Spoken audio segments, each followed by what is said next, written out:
ಹೊಸ ಚಾನಲೊಂದಿಗೆ ಹೊಸ ಸೀರಿಯಲ್ ನಿಮ್ಮದು ಲಾಂಚ್ ಆಗ್ತಾ ಇದೆ. ಸೊ ಏನು ಹೇಳ್ತೀರಾ ಮ್ಯಾಮ್? ತುಂಬ ಖುಷಿ ಆಗ್ತಾ ಇದೆ. ಏನು ಹೇಳಬೇಕು ಅಂತಲೇ ಗೊತ್ತಾಗ್ತಾ ಇಲ್ಲ ಆ್ಯಕ್ಚುಲಿ. ಅಂದರೆ ಒಂದು ಜೀವನದಲ್ಲಿ ಒಂದು ಸ್ಟೆಪ್ ಮುಂದೆ ಹೋಗ್ತಾ ಇದ್ದೀನಿ. ಆ ವಿಷಯದಲ್ಲಿ ತುಂಬಾ ಗ್ರೇಟ್ಫುಲ್. ಸೊ ನನ್ನ ಇದು ಪರ್ಸ್ನಲ್ ಕ್ವಶನು. ಸೊ ನಿಮ್ಮ ಹೆಸರು ಗಗನ ಅಂತ. ಸೊ ನಿಮ್ಮ ಹಾದಿ ಅದೇ ಥರ ಗಗನಕ್ಕೆ ಹೋಗ್ತಾ ಇದೆ, ಅದರ ಬಗ್ಗೆ ಏನು ಹೇಳ್ತೀರಾ?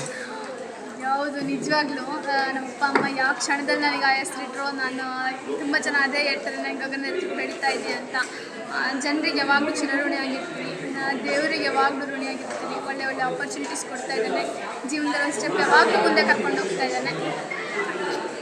ಸೊ ಪಿಕ್ಚರ್ ಇರೋದು ಜೀ ಪವರ್ ಅಂತ ಆಗ್ತಾ ಇದೆ. ಸೊ ಅದ್ರ ಬಗ್ಗೆ ಏನು ಹೇಳ್ತೀರಾ ಮ್ಯಾಮ್? ನಮ್ಮ ಜೀ ಕನ್ನಡದ ಒಂದು ಹೊಸ ಮಗು ಇದು. ಸೊ ಇಷ್ಟು ದಿನ ಜೀ ಕನ್ನಡನ ತುಂಬಾ ನಂಬರ್ 1 ಚಾನಲ್ ಮಾಡಿ ಅಷ್ಟು ಸಪೋರ್ಟ್ ಮಾಡಿದ್ದೀರ ಜನ ನೀವು. ಇವಾಗ ಜೀ ಪವರ್ ಬರ್ತಾ ಇದೆ. ಜೀ ಪವರಲ್ಲಿ ನಾವು ನಮ್ಮ ಹೊಸ ಕನಸುಗಳನ್ನೆಲ್ಲ ಹೊತ್ಕೊಂಡು ಬರ್ತಾ ಇದ್ದೀವಿ. ಜೀ ಕನ್ನಡನ ಎಷ್ಟು ಸಪೋರ್ಟ್ ಮಾಡಿದ್ರು ಜೀ ಪವರ್ನು ಅಷ್ಟೇ ಸಪೋರ್ಟ್ ಮಾಡಿ. ನಾವು ಕೂಡ ಅಷ್ಟೇ ಎಕ್ಸೈಟ್ಮೆಂಟಿಂದ ಕಾಯ್ತಾ ಇದ್ದೀವಿ. ಸೊ ನೀವು ಆ್ಯಕ್ಟಿಂಗ್ ಫೀಲ್ಡ್ಗೆ ಬರೋದಾದರೆ ಯಾವಾಗಿಂದ ನಿಮಗೆ ಇಂಟ್ರೆಸ್ಟ್ ಬಂದಿತ್ತು ಅಂತ? ಇಂಟ್ರೆಸ್ಟ್ ಅನ್ನೋದು ನನಗೆ ಚಿಕ್ಕ ವಯಸ್ಸಿನಲ್ಲಿ ಇರಲಿಲ್ಲ. ನಾನು ಯಾಕಂದರೆ ನನಗೆ ನಮ್ಮ ಸುತ್ತಮುತ್ತ ಎಲ್ಲ ಈ ಇಂಡಸ್ಟ್ರಿಯಲ್ಲಿ ಯಾರೂ ಇರಲಿಲ್ಲ. ಸೊ ನಮ್ಮ ಫ್ಯಾಮಿಲಿಗೆ ಲೈಫ್ ತುಂಬಾ ದೂರ ಆಗಿರೋದ್ರಿಂದ ನಾನು ಇದ್ರ ಬಗ್ಗೆ ಎಲ್ಲ ಕನಸು ಕಂಡಿರಲಿಲ್ಲ. ಬಟ್ ಯಾವಾಗ ನಾನು ಆಫೀಸಿಗೆ ಬ್ಯಾಂಗ್ಳೂರಿಗಂತ ಬಂದೆ, ರೀಲ್ಸಲ್ಲಿ ನೋಡುವಾಗ ನನಗೂ ರೀಲ್ಸ್ ಮಾಡಬೇಕಂತಲ್ಲ, ರೀಲ್ಸಲ್ಲಿ ಮಹಾನಟಿದು ಒಂದು ಆಡಿಷನ್ ಇದೆ ಅಂತ ಬಂದಾಗ ಟ್ರೈ ಮಾಡೋಣ ಅನಿಸಿತ್ತು. ಸೊ ಆವಾಗ ಟ್ರೈ ಮಾಡಿದಾಗ ಇಲ್ಲಿವರೆಗೂ ಕರ್ಕೊಂಡು ಬಂದೆ ಅಷ್ಟೇ. ಬಟ್ ತುಂಬ ಜನ ಕಾಲೇಜಲ್ಲಿ ಇದ್ದಾಗೆಲ್ಲ ನನ್ನ ಫ್ರೆಂಡ್ಸ್ ಹೇಳ್ತಾಯಿದ್ರು, ನೀನು ಟ್ರೈ ಮಾಡು ಅಂತ. ಸೊ ಮೇ ಬಿ ಅದು ನನ್ನ ಸಬ್ಕಾನ್ಷಿಯಸ್ ಮೈಂಡಲ್ಲಿ ಇತ್ತೇನೋ, ನಿಮ್ಗೆ ಗೊತ್ತಿಲ್ಲ.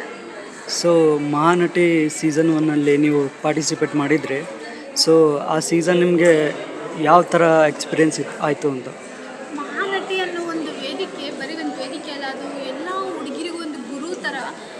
ಅಷ್ಟು ಚೆನ್ನಾಗಿ ಕಲಿಸಿದೆ. ನನಗೆ ಆ್ಯಕ್ಟಿಂಗ್ ಕಲಿಬೇಕು ಅನ್ನೋದು ಇತ್ತು. ಬಟ್ ಒಂದು ಆ್ಯಕ್ಟಿಂಗ್ ಇನ್ಸ್ಟಿಟ್ಯೂಟಿಗೆ ಹೋಗಬೇಕು ಅನ್ನೋದು, ಸುಮ್ಮನೆ ಕಾಸು ಖರ್ಚು ಅಂತ ಹೋಗಿರಲಿಲ್ಲ ನಾನು. ಬಟ್ ನನಗೆ ದುಡ್ಡಿಲ್ದೇ ಮಹಾನಟಿಯಲ್ಲಿ ಆ್ಯಕ್ಟಿಂಗ್ನ ಹೇಳ್ಕೊಟ್ಟಿದ್ದಾರೆ. ಆ ಒಂದು ವೇದಿಕೆಗೆ ನಾನು ಎಷ್ಟು ಥ್ಯಾಂಕ್ಸ್ ಹೇಳಿದ್ರು ಸಾಲದು, ಎಷ್ಟು ಚಿರಋಣಿಯಾಗಿದ್ರು ಸಾಲದು. ಸೊ ಮಹಾನಟಿ ಜಡ್ಜಸ್ಗಳು ಸೊ ನಿಮ್ಮ ಪರ್ಫಾರ್ಮೆನ್ಸ್ ಕೊನೆಯಲ್ಲಿ ಏನು ಹೇಳಿದ್ರು ಅಂದರೆ ಶೋ ಆದಮೇಲೆ? Mahanati judges the best judges. ನನ್ನ ಪ್ರೀತಿಯ ಪ್ರೇಮ ಮ್ಯಾಮ್ ಆಗಿರ್ಬೋದು, Ramesh sir, Nishvika ma'am and Tarun sir, ಇವ್ರ ಬಗ್ಗೆ ಎಷ್ಟು ಹೇಳಿದ್ರು ಸಾಲದು. ನನ್ನ ಲೈಫಲ್ಲಿ ಒಂದು ಕಾನ್ಫಿಡೆನ್ಸ್ ಬಂದಿದೆ ಅಂದರೆ ಅದಕ್ಕೆ ಇವ್ರು 4 ಜನನೇ ಕಾರಣ. ಅದಕ್ಕೆ ಚೆರಿ ಅಂತ ಕೇಕ್ ಥರ ನಮ್ಮ ಮನುಷ್ಯ ಅಕ್ಕ. ಸೊ ಇವರೆಲ್ಲ ನನಗೆ ಎಷ್ಟು ಲೈಫಲ್ಲಿ ಮೋಟಿವೇಶನ್, ಇನ್ಸ್ಪಿರೇಷನ್ ಅಂದರೆ ತುಂಬಾ ಖುಷಿಯಾಗುತ್ತೆ ನನಗೆ. ಆ ಜಡ್ಜಸ್ ನನಗೆ ಫಸ್ಟ್ ಜಡ್ಜಸ್ ಆಗಿ ಸಿಕ್ಕಿರೋದು. ಪ್ರತಿ ಸರಿ ಸಿಕ್ಕಾಗೂ ತರುಣ್ ಸರ್, ಅವರ ಪ್ರೇಮ ಮ್ಯಾಮ್ ಎಲ್ಲ ನನಗೆ ಹೇಳ್ತಾ ಇರ್ತಾರೆ, ಹಂಗೆ ಮಾಡು ಹಿಂಗೆ ಮಾಡು, ಚೆನ್ನಾಗಿ ಮಾಡಬೇಕು ನೀನು ಅಂತ. ಪ್ರೇಮ ಮ್ಯಾಮ್ ಎಲ್ಲ ಬೈತಾ ಇರ್ತಾರೆ, ಪ್ರೀತಿಯಿಂದ ಹೇಳ್ತಾ ಇರ್ತಾರೆ. ಬೈಯೋದಂದರೆ ಪ್ರೀತಿಯಿಂದ ಬೈಯೋದು. ಸೊ ಸಖತ್ ಖುಷಿಯಾಗುತ್ತೆ ನನಗೆ ನಮ್ಮ ಜಡ್ಜಸ್ ನನಗೆ ಅಷ್ಟು ಮೋಟಿವೇಟ್ ಮಾಡಬೇಕಾದ್ರೆ.